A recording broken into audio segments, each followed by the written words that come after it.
নমস্কার, শুভ সকাল। সকালবেলা পেছন দিকে এসেছি, দেখো ওই ছোট্ট গাছটায় কি সুন্দর ফুল ফুটেছে, দুটো নয়নতারা ফুল। এইটা এলাম একটু দেখতে, দুটো আরও গাজর তুলবো। বৃষ্টি হলে মাটিটা নরম হয়ে যায়, বাড়েনি, ছোটো ছোটোই হয়ে আছে। যাই হোক, তুলে নিই চারটি। এই একটা নয়নতারা দেখো, সাদা ফুটেছে, একদম ফিট সাদা ফুলটা, কি সুন্দর দেখতে ফুলটা। এখানে রঙ্গন ফুল, ওই যে থোকাটা কত সুন্দর দেখতে লাগছে। বিরাট বড় গাছ, আর প্রচুর ওই যে কুঁড়ি এসছে, গাছ ভর্তি কুঁড়ি একদম, তাই দুটো থোকা ফুটেছে। দিয়ে রান্না করব ফুলকপি আলুর তরকারি, আর এখানে পাট শাক ভাজা, আর একটু ডাল করব। এখানে আছে মা লাউ কেটে রেখেছে, লাউটা ছেঁচকি করব।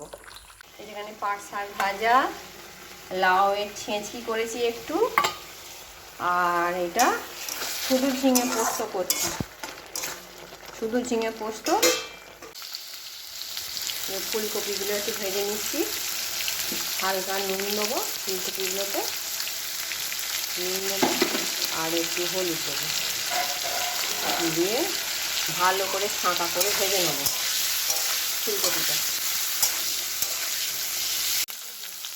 এই যে আলুগুলো একটু ছাঁকা করে ভেজে নিচ্ছি। আলু আর কপি ভালো করে ভেজে তুলে রেখেছি। এবার কড়াইয়ে তেল দিয়ে জিরে শুকনো লঙ্কা দিয়ে দিয়েছি। এখানে মশলাটা আমি রেডি করে রেখেছি, হলুদ গুঁড়ো, লঙ্কা গুঁড়ো, জিরে গুঁড়ো আর আদা বাটা, এটা আমি দিয়ে দেবো। একটু মশলাটা কষবো, মশলার বাটিটা ধুয়ে একটু জল দেবো।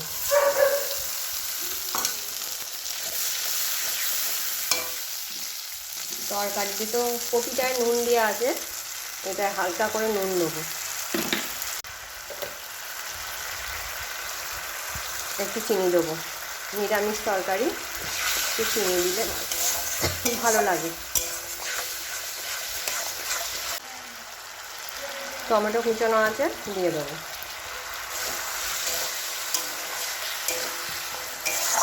একটু মশলাটা আস্তে আস্তে কষি।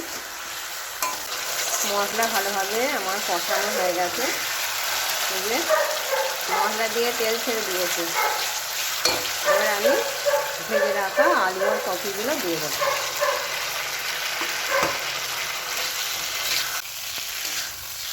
ভালো করে কষিয়ে নেবো আমি,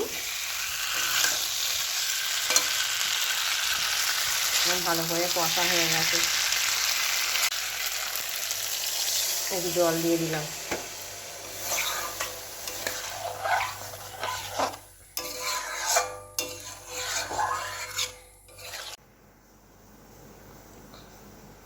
এই যে আমার ফুলকপি আলুর তরকারি হয়ে গেছে। মেনুতে কি আছে তোমরা তো আগেই দেখেছো। ঠিক আছে, অনেকটা বেলা হয়ে গেছে, আমি এবার খেয়ে নিই। তোমাদের যদি আমার ভিডিওটি ভালো লেগে থাকে আমার চ্যানেলটি সাবস্ক্রাইব করবে, লাইক করবে, কমেন্ট করবে। দেখা হচ্ছে এর পরের একটি ভিডিওতে। আজকের মতন টাটা সবাইকে।